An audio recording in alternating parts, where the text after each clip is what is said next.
अस्सलाम वालेकुम। मोहम्मद की किचन में आप सबका वेलकम है। एक न्यू रेसिपी के साथ आई हूँ, कोफ्तों के सालन की रेसिपी।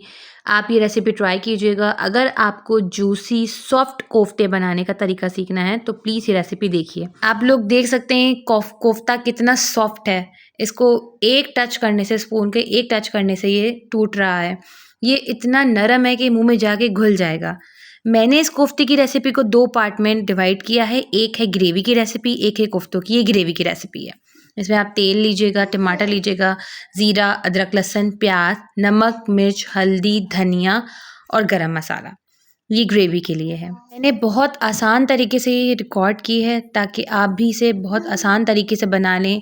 टिप्स एंड ट्रिक भी इसमें बताई हैं। सबसे पहले हम ऑयल ले लेंगे। ऑयल इसमें ज़्यादा जाता है थोड़ा, ठीक है। हमने आधी प्याली ऑयल लिया है, इसमें प्याज डालिए। प्याज मैंने रफली चॉप किया, आप नोट कर रहे होंगे। मैंने बारीक नहीं काटी, बहुत ज़्यादा मोटी नहीं काटी। प्याज को मैंने रफली चॉप इसलिए किया है क्योंकि मुझे इसको गोल्डन ब्राउन करने के बाद इसका पेस्ट बनाना है। आप रेडीमेड ब्राउन फ्राई प्याज भी ले सकते हैं जो मार्केट में आराम से मिलती है। आप वो लेके उसका भी पेस्ट बना सकते हैं। और मुझे फ्रेश प्याज का फ्लेवर ज़्यादा पसंद है, जो फ्रेश हम खुद घर में फ्राई करते हैं। ये देखिए प्याज फ्राई हो गई है, ब्राउन हो गई है। मैं इसमें टमाटर डालें। टमाटर भी मैंने रफली चॉप किए हैं, मोटे मोटे चंक्स। और ये मैंने अदरक लहसुन भी ऐसे मोटा मोटा चॉप किया है और इसको मैं हल्का सा फ्राई करूँगी। मैं इसको तब तक फ्राई करूँगी जब तक ये सॉफ्ट ना हो जाए, टमाटर गल ना जाएँ और अदरक लहसुन भी अच्छे से फ्राई हो जाए। साथ साथ जब तक ये फ्राई होता है, मैं आपको एक टिप बता दूँ कि आप जब कीमा लें कोफ्तों के लिए तो उसको ड्राई कर लें, धोने के बाद किसी छन्नी में रख दीजिए ताकि उसका सारा पानी निकल जाए। कोफ्ते का कीमा ड्राई होगा, अगर उसमें पानी नहीं होगा तो कोफ्ते बहुत अच्छे बनेंगे, उनमें क्रैक्स नहीं आएंगे, कोफ्ते फटेंगे नहीं। ये एक टिप है, आप नोट कर लीजिए। अच्छा, बातों के दरमियान हमारी प्याज और टमाटर फ्राई हो गए हैं, सॉफ्ट हो गए हैं। अब मैं इसको अलग निकाल लूँगी। देखिए ये रेसिपी जो मैं आपको बता रही हूँ, अगर आप इसी तरीके से बनाएंगे तो बहुत आसान रहेगी। अच्छा, ये मसालों के अंदर आप पानी मिला के इसका पेस्ट बना लीजिए और इसको भी एक साइड पे कर दीजिए। पेस्ट बनाने से कोफ्तों के करी का कलर बहुत प्यारा आता है, बहुत खूबसूरत लगता है। कोफ्तों से रिलेटेड मैं आपको एक और टिप दूँगी कि जब आप कीमा लें तो आप उसके अंदर थोड़ी-सी चर्बी, फैट डलवा दें, जिसे रिवाज भी कहते हैं। आप कसाई को बोलिए अपने, उनको बोलिए कि आप इसमें थोड़ा-सा फ़ैट डाल दें। 80% कीमा एंड 20% फ़ैट लीजिए, आपके कोफ्ते बहुत सॉफ्ट और बहुत नरम और जूसी बनेंगे। अच्छा, ये मैंने वही पतीला लिया है जिसमें मैंने प्याज़ टमाटर फ्राई किए थे, उसी उसके अंदर ऑयल बचा है। उसी ऑयल के अंदर मैंने ज़ीरा डाला है, उसको फ्राई किया है। फिर जो मैंने प्याज़ टमाटर अदरक लहसुन का पेस्ट डाला था वो मैं इसमें डाल के इसको भूनूँगी। मेरी फूफा कहती थीं कि अगर कोफ्ते खाने हैं तो सिल पे पीसो, और वो हमेशा कीमा सिल पे पिसवाती थीं। सिल के पिसे हुए कोफ्ते नहायत ही लज़ीज़ और मज़े के बनते हैं। अच्छा, मसाला भुन गया है। इसी के दौरान मैंने जो पेस्ट बनाया था नमक, मिर्च, हल्दी, गरम मसाला और धनिया का, इसको मैंने पानी डाल के जो पेस्ट बनाया था वो उसके अंदर डाल दिया। इसमें डाल के अब मैं इसको भूनूँगी और इतना भूनूँगी जो कच्चे मसाले पक जाए, प्याज़, टमाटर और अदरक लहसुन की भी अच्छे से भुनाई हो जाए और जिसमें जितना भी एक्स्ट्रा पानी है वो सब ख़त्म हो जाए। इसको अच्छे से भूनिए। कोफ्ते एक ऐसी रेसिपी है जो सबको बहुत पसंद आती है। आप ये दावतों में भी बना सकते हैं और आम दिनों में भी बना सकते हैं, ये सबको बहुत पसंद आएगी। बहुत से लोग कोफ्तों के साथ बॉयल अंडे डालते हैं और आलू भी डालते हैं, मैं भी डालती हूँ। अगली बार इंशाल्लाह जब बनाऊँगी तो मैं आलू के साथ बनाऊँगी और अंडों के साथ भी बनाऊँगी, ज़रूर आपसे रेसिपी शेयर करूँगी। इस बार मैं सिर्फ़ कोफ्तों की रेसिपी लेकर आई हूँ। कोफ्तों की रेसिपी भी डिफ़रेंट टाइप्स की होती हैं। नरगिसी कोफ्ते होते हैं, वाइट करी कोफ्ते होते हैं और ये रेड करी कोफ्ते हैं। ये जो मैं रेसिपी लाई हूँ ये बहुत आसान और बहुत ईज़ी स्टेप्स के साथ लाई हूँ ताकि आप आराम से कोफ्ते घर में बना लें। देखिए मसाला भुन गया है, तेल ऊपर आ गया है तो मैंने इसके अंदर पानी डाल दिया है। मैं इसमें थोड़ा पानी डालूँगी, मैं इसके अंदर अभी शोरबा नहीं करूँगी। इसमें मैं सिर्फ़ थोड़ा-सा पानी डालूँगी। मैंने इसमें इतना ही पानी डाला है कि इसके अंदर कोफ्ते डूबे नहीं। इतना इसको गाढ़ा-गाढ़ा रखा है क्योंकि मैं इसी के ऊपर कोफ्ते रख के पकाऊँगी। ये भी एक टिप है।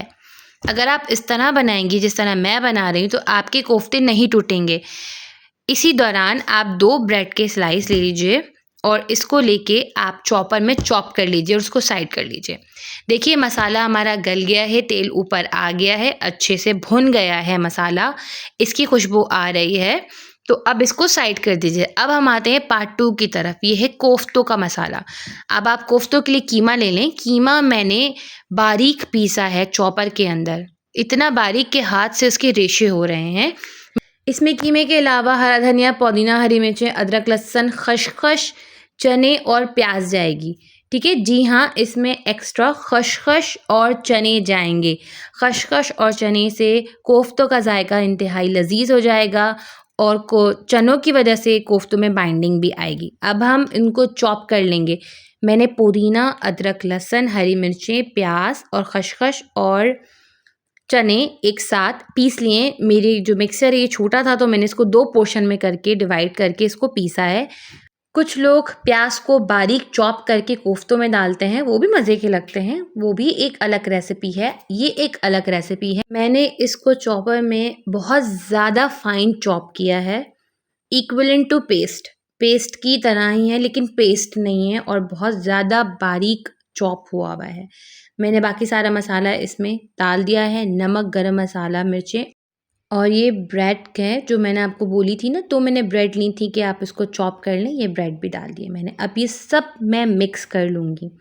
मेरे पास ये बोल छोटा पड़ गया था तो मैंने एक अलग बोल लिया बड़ा, उसके अंदर सबको मिक्स किया।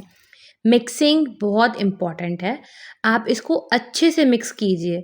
मेरी मम्मा कहती हैं कि खाने का जायका हमारे हाथों में होता है, तो अपने हाथ का जायका इसको दीजिए। इसमें सब डालकर अच्छे से मिक्स कीजिए। जितना अच्छा ये मिक्स होगा उतना अच्छा इसका फ्लेवर आएगा। इसको अच्छे से मिक्स कीजिए और इसको 10 से 15 मिनट के लिए रेस्ट करने के लिए रख दीजिए। आप चाहें तो 10 मिनट के लिए सिर्फ फ्रिज में भी रख सकते हैं, आप चाहें तो बाहर भी रख सकते हैं। अपने मौसम के हिसाब से डिपेंड कर लीजिएगा। गर्मी है तो 10 मिनट के लिए फ्रिज में रख दीजिए, अगर नॉर्मल टेम्परेचर है तो बाहर ही रहने दीजिए। 10 मिनट बाद आप इसका शेप दीजिए गोल। अच्छा, आपकी मर्ज़ी, आप चाहें तो उसे बहुत बड़ा बनाने से छोटा साइज़ बनाएँ, मीडियम साइज़ बनाएँ, जैसे आप पसंद करते हैं उसका साइज़ बनाएँ। कीमे का मिक्सचर इतना सॉफ्ट है कि इसमें आराम से कोफ्ते बन जाएंगे, इसमें क्रैक भी नहीं आएंगे। बहुत से लोग कोफ्ते के मिक्सचर में अंडा भी डालते हैं, बट इसमें अंडा डालने की ज़रूरत नहीं। जो मैंने आपको बताई है रेसिपी, जो मैंने इंग्रेडिएंट बताए हैं, आप उसी को फॉलो करके बनाइए। आपके कोफ्ते बहुत अच्छे, नरम, जूसी बनेंगे। देखिए ये कोफ्ते बन के रेडी हैं। आप चाहें तो इस तरह कोफ्ते बनाकर फ्रीज़ भी कर सकते हैं। जितनी देर में हमने कोफ्ते बनाए हैं इतनी देर में हमारा मसाला रेडी हो गया है, अच्छे से भुन गया है, इसका अच्छा सा कलर आ गया है, इसकी खुशबू आ रही है, इसमें जायका आ रहा है। अब हम इसमें कोफ्ते रखेंगे। आप देखिएगा मैंने इसमें पानी नहीं डाला, मैंने शोरबा गाढ़ा रखा है। ज़्यादा पानी डालेंगे तो हमारे कोफ्ते टूट जाएंगे, ये भी एक टिप है। आप इसके मसाले के अंदर कोफ्तों को फिक्स करें, कोफ्तों को थोड़ा दूर दूर रखिएगा और फैला के रखिए। कोफ्तों के सालन के लिए एक टिप मैं आपको ये भी दूंगी, जब आप कोफ्ते बनाएं तो आप एक बड़े पतीले में बनाएं ताकि आपके कोफ्ते आराम से आ जाएं, एक दूसरे के ऊपर ना आएं। एक दूसरे के ऊपर आ भी जाएंगे तब भी नहीं टूटेंगे, पर जो मेरी दोस्तें और मेरे भाई जो नए सीख रहे हैं उनके लिए प्रॉब्लम होगी, वो उसको हैंडल नहीं कर पाएंगे। तो बेहतर है कि हम बड़ा पतीला ले लें ताकि कोफ्ते आराम से सेट हो जाएं। फिर कोफ्ते डालने के बाद आपको चम्मच नहीं चलाना। जब आप कोफ्ते डाल दें उसको 20 मिनट तक आप चम्मच नहीं चलाएंगे, आप उसे हल्की आंच पे रखकर छोड़ दीजिए। 20 मिनट बाद आप पतीले को हिलाइए, तब भी आप चम्मच नहीं चलाइए। जिस तरह मैं कर रही हूँ इस तरह करिए, साइडों से मसाला निकाल लीजिए और इसको हिलाइए। इसके बाद आप पानी बॉयल कर लीजिए, पानी कोफ्तों के अंदर गर्म करके डालिएगा। देखिए एक टिप और मैं आपको दे रही हूँ कि कोफ्तों में पानी डायरेक्ट मत डालिएगा, इसको पतीले के ऊपर चम्मच रखिएगा और चम्मच के ऊपर पानी डालिएगा, इससे आपके कोफ्ते नहीं फटेंगे। ये भी एक टिप है। इस वक्त भी मैं बहुत ज़्यादा पानी नहीं डालूंगी, मैं अभी थोड़ा ही पानी डालूंगी और इसको मिक्स करूंगी और मैं देखूंगी कि मुझे इसमें कितने पानी की ज़रूरत है। कोफ्ते को पकते हुए इस वक्त 20 मिनट हो चुके हैं। 20 मिनट से पहले पहले ना मैंने इसमें चम्मच चलाया है ना मैंने इसको हिलाया है। 20 मिनट बाद मैं इसमें पानी डाल रही हूँ और पतीले को हिला के कोफ्तों को कवर कर रही हूँ कि सारी ग्रेवी कोफ्तों के ऊपर आ जाए।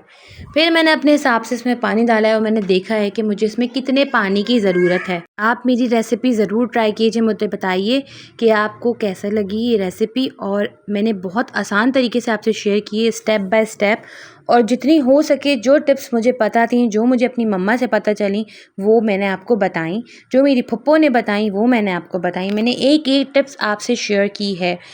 इस टिप के थ्रू आप आराम से कोफ्ते बना सकते हैं। आपके लिए कोफ्ते बनाना कोई मुश्किल बात नहीं होगी। अब देखिए सालन हमारा पक गया है, हमारा शोरबा रेडी है, तेल ऊपर आ गया है। अब हम इसको निकाल के सर्व करेंगे। जैसा कि आप देख रहे हैं बहुत ही खूबसूरत सालन रेडी हुआ है। कोफ्ते एक भी नहीं टूटे, ना किसी में क्रैक आया है, और सालन की रंगत इतनी खूबसूरत आई है। मैंने आपको बताया था ना, एक टिप दी थी कि मसालों को पानी में मिक्स करके मैंने डाला था, उसकी वजह से ये सालन का खूबसूरत रंग आया है। इस रेसिपी से, इन टिप्स एंड ट्रिक्स से आप कोफ्ते आसानी से बना सकते हैं, और आप कोफ्तों को फ्रीज़ कर सकते हैं 30 डेज़ के लिए। 30 दिन तक आप कोफ्ते फ्रीज़ कर सकते हैं आराम से। ये आप गार्निश कीजिए हरी मिर्चों से और हरे धनिए से। अब आपको कोफ्ता तोड़ के दिखाती हूँ। ये देखिए कितना सॉफ्ट और जूसी कोफ्ता है। मैंने सिर्फ स्पून इस पे टच किया है, इसको हल्का सा प्रेस किया है और कोफ्ता टूट रहा है। ये बिल्कुल मलाई की तरह आपके मुंह में घुल जाएगा। ये इतने मज़े का होता है। ख़ास तौर पे इसे ज़ईफ़ और बच्चे बहुत पसंद करते हैं, क्योंकि ये मुंह में रखते ही घुल जाता है। ये देखिए साबुत कोफ्ता मैं आपको दिखा रही थी कि इसमें कोई क्रैक नहीं है। मैं उम्मीद करती हूँ कि आपको मेरी रेसिपी बहुत पसंद आई होगी। मुझे अपनी दुआओं में याद रखिएगा। अल्लाह हाफ़िज़। नई रेसिपी के साथ मिलेंगे। अपना बहुत ख्याल रखिएगा।